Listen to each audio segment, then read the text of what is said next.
వి gold trusted gold buyers. మీరు తాకట్టు పెట్టిన బంగారాన్ని విడిపించి ఈ రోజు ఉన్న మార్కెట్ ధరకు కొనబడును.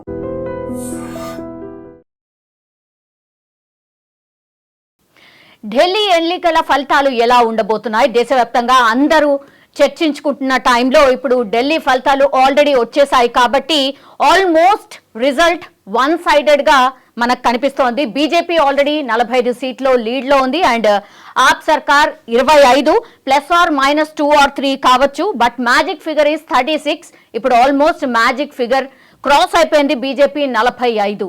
నిజంగానే ఆల్మోస్ట్ ఒక 21 ఏళ్ల తర్వాత ఇప్పుడు బీజేపీ ఢిల్లీలో పాగా వేయబోతోంది అండ్ దట్టు డబుల్ ఇంజిన్ సర్కార్ అని ఏదైతే చెప్తోందో ఆ దిశగా ఇప్పుడు ఢిల్లీ రిజల్ట్స్ అయితే మనకు కనిపిస్తున్నాయి. మనతో పాటున్నారు సాదిక్ అలీ గారు, ఆయన హైకోర్టు న్యాయవాది యాజ్ వెల్ యాజ్ రాజకీయ విశ్లేషకులు కూడా. సార్ నమస్తే. యాక్చువల్లీ అంటే మీరు ఐ థింక్ ఆఫ్టర్ పోల్స్ తర్వాత మీరు ఒక 4-5 రోజులు అక్కడే ఉన్నట్టున్నారు. సో ఏమనిపించింది అంటే result after exit polls also మీరు అక్కడే గ్రౌండ్లో ఉన్నారు కాబట్టి మీకు అంటే కరెక్ట్గానే వచ్చిందా ఇప్పుడు రిజల్ట్ మీరు చూస్తుంటే? అవును, నేను ఊహించిందే వచ్చింది. అయితే జరిగింది ఏంటంటే నేను ఎలక్షన్లకు ముందు ఒక 5 రోజుల ముందు ఢిల్లీకి వెళ్ళడం జరిగింది. 5వ తారీఖు అంటే ఆ 5 రోజులు కూడా నేను 40 నియోజకవర్గాలు తిరగడం జరిగింది. ఈ 40 నియోజకవర్గాలు తిరగడానికి కారణం ఏంటంటే ఈ మన సౌత్కి, మన దక్షిణ భారతదేశానికి, ఉత్తర భారతదేశానికి ఉండేటువంటి ఎన్నికలలో వ్యత్యాసం ఎలా ఉంటుంది దీన్ని పరిశీలించడానికి వెళ్ళడం జరిగింది. ఎలా ఉంటుంది, అసలు దేశ రాజధానిలో జరిగే ఎలక్షన్స్ ఎలా ఉంటాయి, ఈ ఎలక్షన్లో కోడ్ ఆఫ్ కండక్ట్ ఎలా ఉంటుంది, ప్రజలు ఏ విధంగా స్పందిస్తారు, ప్రజల నాడి ఏ విధంగా ఉంటుంది, తర్వాత ప్రచార సరళి రాజకీయ పార్టీలు ఏ విధంగా చేస్తాయి, ఇక్కడ ప్రచార సరళికి మన తెలంగాణ ప్రచార సరళికి అక్కడ ఏమైనా భేదాలు ఉన్నాయా, అక్కడ ఓటర్లు ఎలా ఉంటారో, అక్కడ ప్రజాప్రతినిధుల యొక్క విషయాలు ఎలా ఉంటాయి అనే విషయాలను పరిశీలించడానికి ముఖ్యంగా వెళ్ళడం జరిగింది. అక్కడికి వెళ్ళిన తర్వాత నేను గమనించింది ఏంటంటే చాలా ముఖ్యంగా ప్రతి చోట కూడా బీజేపీ పార్టీ ఏ అంశాన్ని కూడా వదిలిపెట్టలేదు. ఓకే, వాళ్ళు ఏమనుకున్నారంటే డూ ఆర్ డై, చావడము గెలవడము అనేటువంటి అంశంలోకి వెళ్ళినట్టు నాకు స్పష్టంగా అనిపించింది. అదే ఆమ్ ఆద్మీ పార్టీ ఆ విధంగా పోల్ మేనేజ్మెంట్ చేయలేకపోయింది. అయితే వాళ్ళు సర్వశక్తులను కూడా పెట్టారు బీజేపీ వాళ్ళు. చివరికి ఒక ఎలక్షన్లకు ముందు మన బడ్జెట్ని ప్రవేశపెట్టాల్సి ఉంటుంది. అయితే కొంతమంది విలేకరులు ఎలక్షన్ కమిషన్ అడిగారు. యోగేంద్ర యాదవ్ గారు తన వ్యాసంలో రాస్తుంటారు. యోగేంద్ర యాదవ్ గారు అంటే ఏమన్నా అడిగారంటే ఎలక్షన్ కమిషన్ మరి బడ్జెట్ ప్రవేశపెట్టబోతున్నారు కదా, బడ్జెట్ కోడ్ ఆఫ్ కండక్ట్కి వ్యతిరేకం కదా, బడ్జెట్లో వచ్చే అంశాలు ఏమైనా ఢిల్లీని ప్రభావితం చేయొచ్చు కదా అని ఎలక్షన్ కమిషన్ అడిగితే అంత మేరకైతే ఏం చేయలేవు, అవి అన్నీ చేయొద్దని మేము కేంద్ర ప్రభుత్వానికి చెప్పాము అన్నారు. ఏం జరిగింది అంటే బడ్జెట్ను కూడా రాబోయే బీహార్ ఎన్నికలకి, ఇక ముందు 2-3 రోజులకు ముందు జరిగేటువంటి ఢిల్లీ ఎలక్షన్లకి ఒక పెద్ద దెబ్బతీశారు. అదేంటంటే 7 లక్షల నుంచి ఎకాఎకి 12 లక్షలకి. మీరు భారతదేశ చరిత్రలోనే ఇన్కమ్ ట్యాక్స్ విషయంలోకి వచ్చినప్పుడు, ఆదాయ పన్ను విషయంలో అంత జంప్ ఎప్పుడు ఇవ్వలేదు. వాళ్ళకి 2 కారణాలు ఉన్నాయి. రాబోయే బీహార్ ఎన్నికలను దృష్టిలో పెట్టుకున్నారు. ఢిల్లీ టార్గెట్స్ అంటే నేను ఏం చెప్పదలుచుకున్నానంటే ఏ విషయాన్ని కూడా వదిలిపెట్టలేదు. చివరికి ఏం చేశారంటే కేజ్రీవాల్ కూడా ఏదో ఒక ప్రయత్నం చేయబోయేమో అనిపిస్తుంది. ఆ యమునా నది యొక్క వాటర్ మీద ఇవి విషపు నీరు, ఈ విషపు నీరును తాగి మిమ్మల్ని చంపాలనుకుంటున్నారు బీజేపీ అన్నప్పుడు ఇది విషపు నీరు కాదు, ఇది నేను తాగి చూపిస్తానని చెప్పాడు హర్యానా ముఖ్యమంత్రి. అక్కడికి వెళ్ళేసి ఆ నీళ్ళని తాగి, అంటే వాళ్ళు ఏ విషయాన్ని కూడా గెలుపు విషయంలో వాళ్ళు ఎక్కడ కూడా అన్కాంప్రమైజ్డ్గా పనిచేస్తారు. అది ఈ 2 చూసిన తర్వాత నాకు అనిపించింది సరే గల్లీ క్యా హై, మరి ఓట్లు అక్కడ ఏం జరుగుతుందని చూస్తాను. పోయినప్పుడు వాడు ఓటేసినా వేయకున్నా ప్రతి గల్లీలో నేను ఒక 3-4 కిలోమీటర్ల గల్లీలో తిరిగాను. ఆ గల్లీలో తిరిగినప్పుడు ప్రతి ఇంటి మీద బీజేపీ జెండా ఉంది. నేను అడిగాను బీజేపీ జెండా ఉంది కానీ ఓటేస్తున్నా అంటే ఓ దేహింగే భయ్ ఓ లోగా ఆయే రఖే అన్నారు. అంటే నాకు అనిపించింది బీజేపీ ఓటు వేయకున్నా బీజేపీ పతాకాన్ని మాత్రం, బీజేపీ జెండాను మాత్రం వాళ్ళ ఇంటి మీద పెట్టేసి they want to give the message we are going to win. అక్కడ ఒక్క జెండా కూడా ఆమ్ ఆద్మీ పార్టీది లేకుండా వాళ్ళు పెట్టలేకపోయారు. వీళ్ళు ప్రతి చోట పెట్టి ఒక గేమ్ చేంజ్ చేశారు. ఏంటంటే ఒక మైండ్ సెట్ని క్రియేట్ చేశారు, మేము గెలవబోతున్నామని. ప్రతి గల్లీలు ప్రతి గల్లీ. అంటే బీజేపీ గ్రౌండ్ లెవెల్లో ఇంటింటికి వెళ్ళింది, బట్ ఆమ్ ఆద్మీ వెళ్ళలేకపోయింది. అదేనా మీరు కాదు, చెప్పాలి? ఇంకా చాలా ముఖ్యమైన విషయం ఉందమ్మా. ఈరోజు గెలుపుకి కారణం అక్కడ ఆర్ఎస్ఎస్ చేసిన కృషి. ఓకే, మేము చూసాం అక్కడ ఒక 5,000 సమావేశాల వరకు వాళ్ళు పెట్టారు. It's so great. నేను ఇక్కడ గ్రేట్ అని ఎందుకు అంటున్నానంటే, కాంగ్రెస్ వాళ్ళు ఆమ్ ఆద్మీ పార్టీ ఓడిపోవాలనుకున్నారు, మూసేయాలనుకున్నారు కేజ్రీవాల్. రాహుల్ గాంధీ ఏమనుకున్నాడంటే, నేను కనుక ఒకవేళ ఆమ్ ఆద్మీ పార్టీ గెలిస్తే రేపు ఇండియా కూటమికి చైర్మన్ అవుతాడు, ప్రధానమంత్రి అభ్యర్థి అవుతాడు. ఎంత ఘోరమమ్మా ఇది, ఎంత విపరీతమైన ఆలోచన అమ్మా ఇది. కేజ్రీవాల్ ఏమనుకున్నాడంటే, నేను గెలుస్తాను ఖచ్చితంగా, రాహుల్ గాంధీతో ప్రమేయం లేకుండా గెలుస్తాను. అందుకే అలయన్స్ కుదరలేదా ఇద్దరు కూడా అహంతో ప్రజల్ని దెబ్బతీశారు. ఇక్కడ they are responsible, both are responsible for their political strategies today the winning of the BJP అని. ఓకే, 6 to 7% ఓట్లు చీల్చింది సార్ కాంగ్రెస్ పార్టీ. అది పెద్ద మైనస్ అయిందా ఇప్పుడు? ఎందుకంటే ఇప్పుడు బీజేపీది చూస్తే 47% ఉంది, ఆప్ది చూస్తే 43% ఉంది. ఒకవేళ వీళ్ళు అలయన్స్ గా పోటీ చేసి ఉంటే ఆప్దే ఉంటుండే కదా. ఖచ్చితంగా ఖచ్చితంగా నేను చెప్తాను. ఇప్పుడు గతంలో జరిగిన ఎలక్షన్స్ చూద్దామమ్మా. 2020లో జరిగిన ఎలక్షన్స్ 62% ఆమ్ ఆద్మీ పార్టీ, 62 సీట్లు ఆమ్ ఆద్మీ, 8 సీట్లు బీజేపీ. 8 సీట్ల నుండి బీజేపీ రావాలి అంటే 45కి ఈరోజు వచ్చిందంటే ఎంత కష్టపడి ఉండొచ్చు. 42 నుంచి 25కు పడిపోయిందంటే వీళ్ళు ఎంత అగాధంలోకి పోయినట్టు.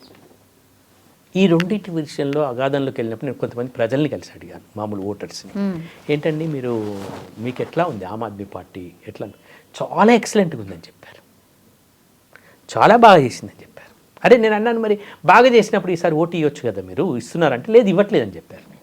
బాగా చేసినా ఓటు ఇవ్వట్లేదండి. ఎందుకంటే ఈరోజు మా ఎమ్మెల్యే బాగానే పనిచేసేది, కానీ ఆమ్ ఆద్మీ పార్టీలో ఒక అహం పెరిగిపోయింది.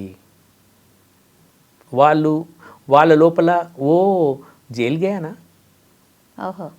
वो जेल किसके बारे में गया, वो तो जेल शराब के उसमें गया था. क्या समझ रहे आप? शराब के जिसमें गया था, हम वोट कैसे देंगे, ये बार हम బీజేపీకి देंगे. అంటే ప్రతి అంశాన్ని ఇక్కడ చాలా ముఖ్యమైన విషయం అమ్మా. ఇక్కడ గమనించాల్సింది ఓటింగ్ సార్లు నేను అక్కడ వెళ్ళిన తర్వాత అసలు ప్రచార అస్త్రాలు ఏమున్నాయి అని చూశాను బీజేపీ.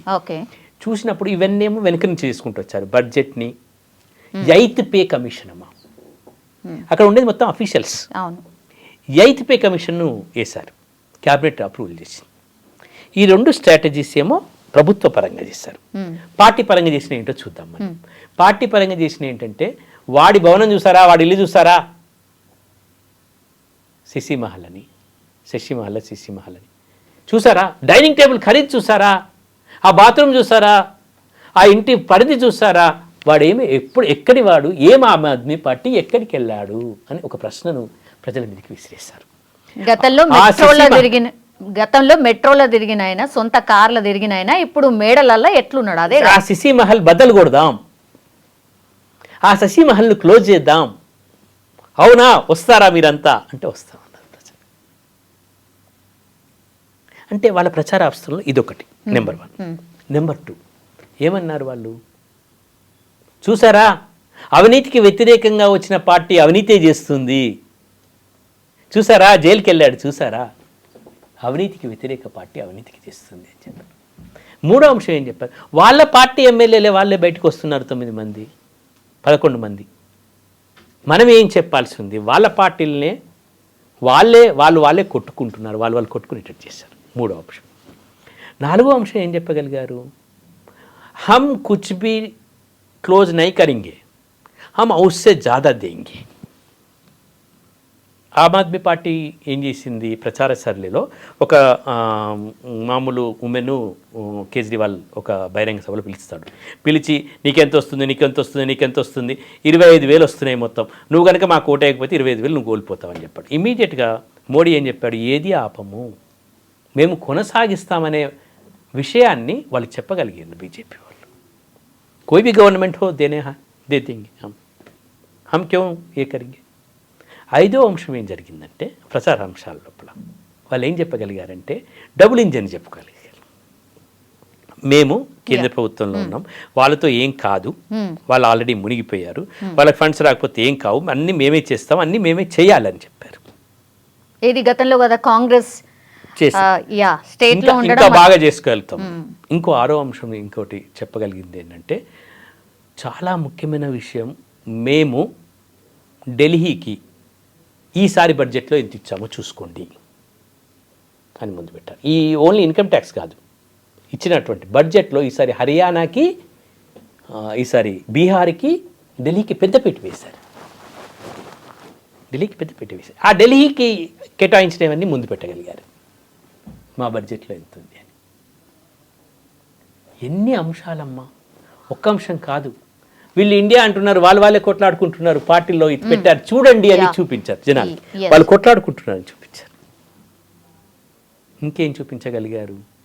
ఎందుకు ముఖ్యమంత్రిని మార్చారో చెప్పండి అని అడిగారు.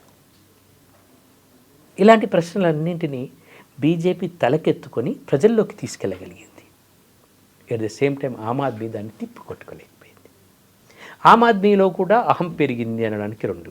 తనకు తానుగా నేను గెలుస్తాననుకొని రాహుల్ గాంధీ వాళ్ళతో, కాంగ్రెస్ పార్టీతో కూర్చొని మాట్లాడి తమ అహాన్ని తగ్గించుకొని నేను ఖచ్చితంగా గెలుస్తాను, నీతో ఏం పని అని కేజ్రీవాల్ అన్నాడు. నువ్వేంటివా, నేను మూసేస్తున్నా చూడు, నేను గెలవకపోయినా నిన్ను ఓడిస్తా అన్నాడు రాహుల్ గాంధీ.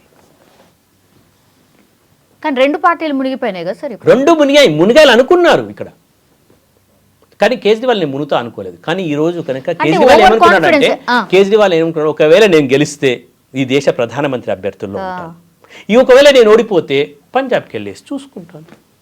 పంజాబ్ ఉంటుందా సార్? నెక్స్ట్ పంజాబ్ కూడా పోతుందమ్మా, మూసేస్తారు. ఇంకెక్కడి పంజాబ్?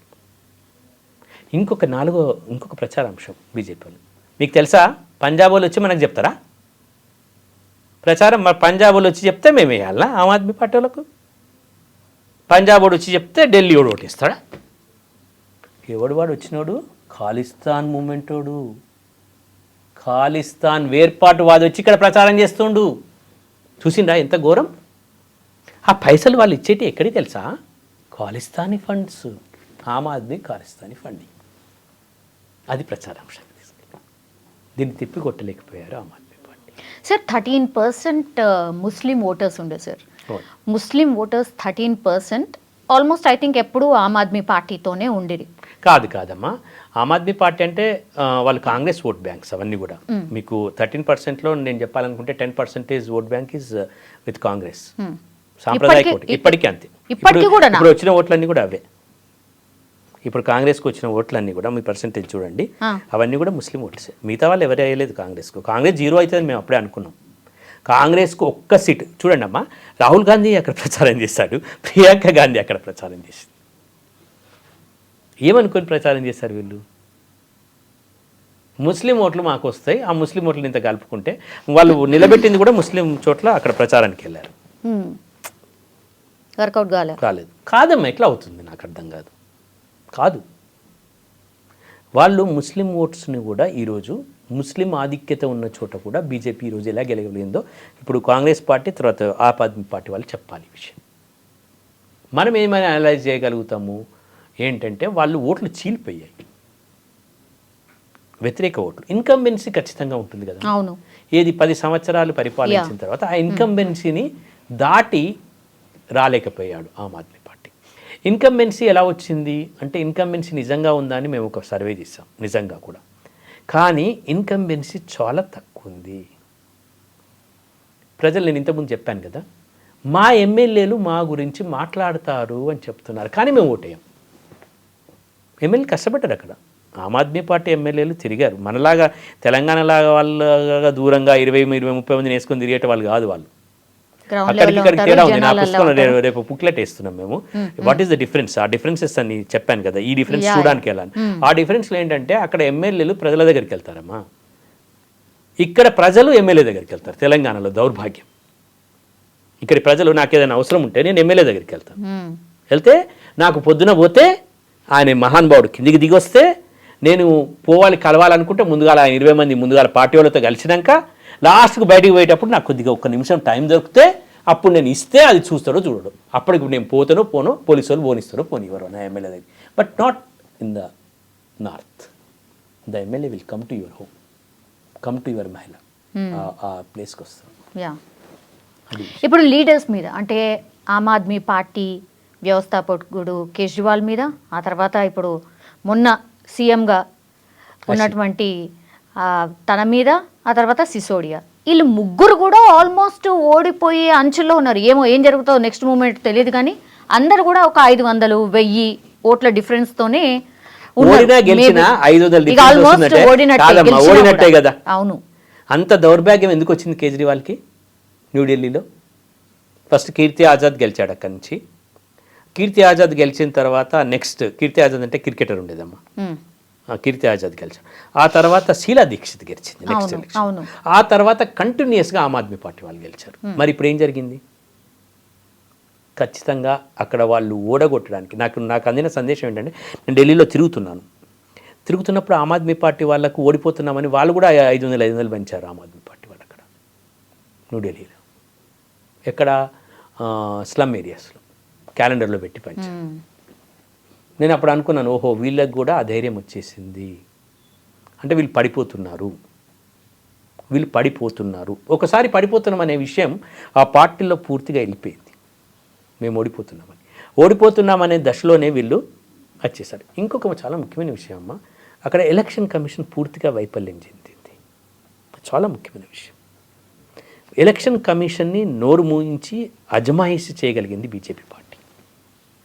మరి అదే కదా ఆమ్ ఆద్మీ పార్టీ చెప్తూ వస్తుంది, ఎవరు వినే పరిస్థితి కూడా లేదు. అక్కడ ఇంకా రిజల్ట్స్ కాదమ్మా, అక్కడ వాళ్ళు ఏం చేశారంటే, బీజేపీ వాళ్ళు ఏది వదిలిపెట్టలేదని నేను మీకు చెప్పాను. ఏదీ వదిలిపెట్టలేదు.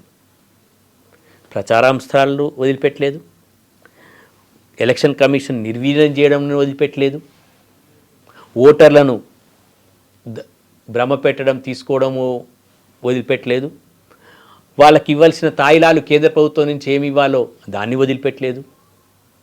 చివరికి వాళ్ళు మేము గెలుస్తున్నామనే ఒక పెద్ద ఎపిసోడ్ను వదిలిపెట్టలేదు. అంటే వాళ్ళు చేయాల్సిన డూ ఆర్ డై చేయాల్సినవన్నీ చేశారు. ఇది ఒక గొప్ప అంశం అమ్మ. కాంగ్రెస్ పార్టీ వాళ్ళు, మిగతా ఇండియన్ కూటమి, ఈరోజు మన ఉమర్ అబ్దుల్లా మనకు ఎక్కడి నుంచి ఏం ట్వీట్ చేశారమ్మా, ఖచ్చితంగా దాన్ని ఒప్పుకోవాల్సిందే. He's right. అవును. కానీ వాళ్ళు ఇప్పుడు బీజేపీ వాళ్ళు మన దాన్ని కూడా ఏం చేస్తుంది తెలుసామా, రామాయణం ఎందుకు మీరు తీసుకొని చెప్తున్నారు, మీరు వేరే అంశాలు లేవా, రామాయణం తీసుకొని చెప్పాలా? అంటే బీజేపీ వాళ్ళు ఏ అంశాన్నైనా రాజకీయ అంశంగా మార్చడంలో సిద్ధహస్తులు అయిపోయారు. ద పోల్ మేనేజ్మెంట్ మీలో మీరు కొట్టుకోండి అనే క్యాప్షన్ తోని ఆయన ట్వీట్ చేసిండు. ఢిల్లీ ఎన్నికల ప్రచారంలో కూటమి పార్టీల మధ్య వివాదాల కారణంగా ప్రజలు ప్రత్యామ్నాయ పార్టీ వైపు మొగ్గు చూపారు అని ఆయన ట్వీట్ చేసిండు. బుద్ధుందా ఇండియా కూటమికి? కనిపిస్తోంది కదా సార్, కళ్ళ ముందే కనిపిస్తోంది. మనం అనడం కాదమ్మా, మనం ఎందుకు అంటాం, కానీ మనం విశ్లేషిస్తాం అని బుద్ధుందా అని అడుగుతున్నాడు.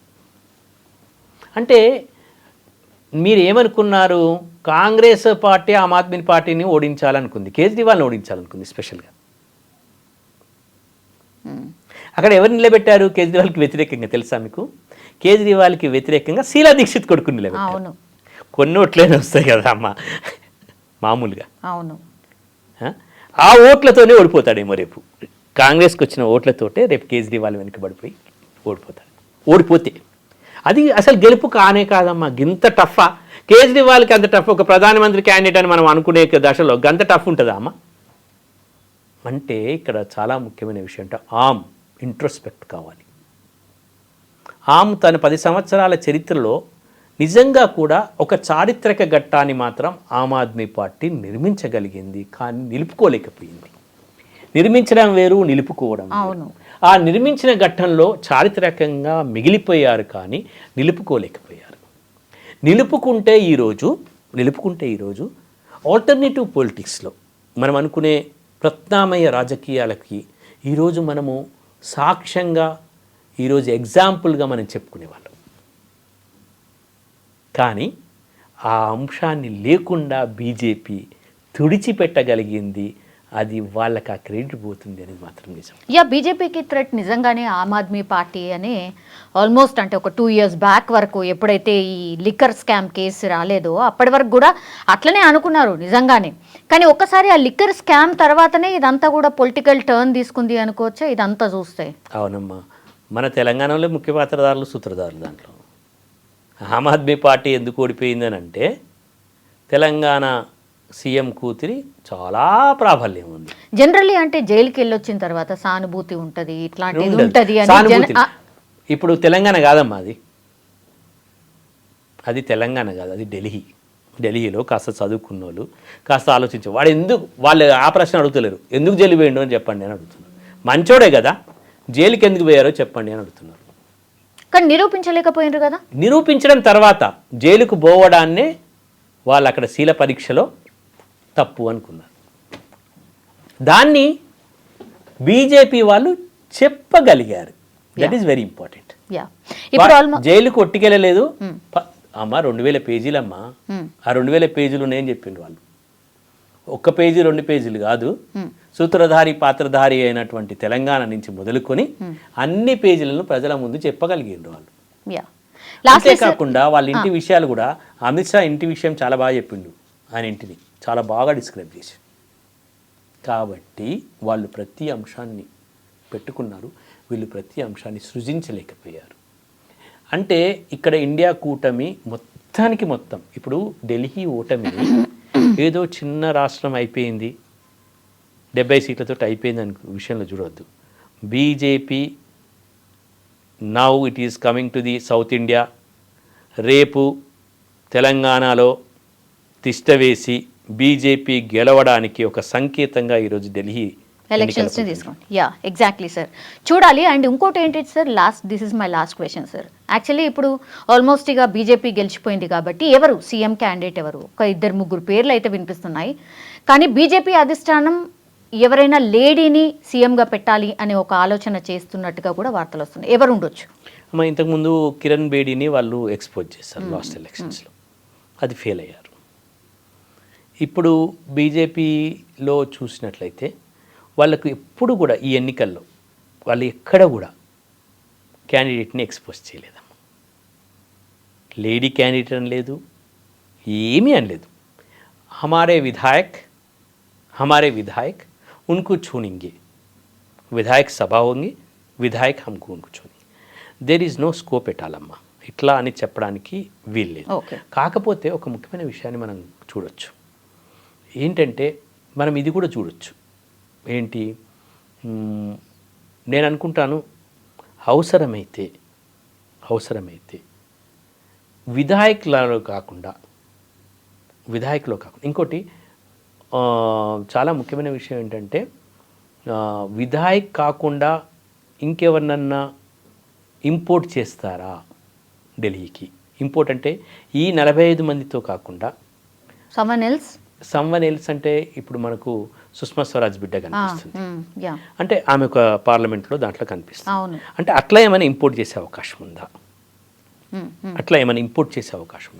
అది కూడా వాళ్ళు చూస్తారు. ఎందుకంటే ఢిల్లీని వాళ్ళు చాలా చాకచక్యంగా చూస్తారనుకుంటున్నారు. ఢిల్లీకి ఒక పెద్ద ఢిల్లీని ఒక చాలా పెద్ద స్థానంలో కూర్చోబెట్టాలనుకుంటున్నారు. కాబట్టి అది కూడా మనం చూడాల్సిన అవసరం.